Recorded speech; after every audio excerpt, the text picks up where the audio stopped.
The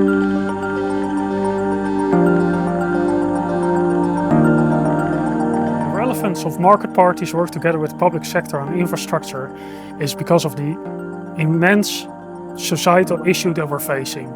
We're facing aging infrastructure that is hampering our economic growth. We all know that infrastructure is the fabric of our society. If we don't deal with this, the whole country will come to a gridlock. What we're doing in this proposal, we're using public funds to actually change from expert-driven asset management, which takes a lot of people, a lot of effort, a lot of money, into data-driven asset management. We will let data do our work. This way it's scalable, and this way we can cover a lot more ground. As Fugro, we are mostly interested in monitoring and sensing of bridges and of infrastructure in general.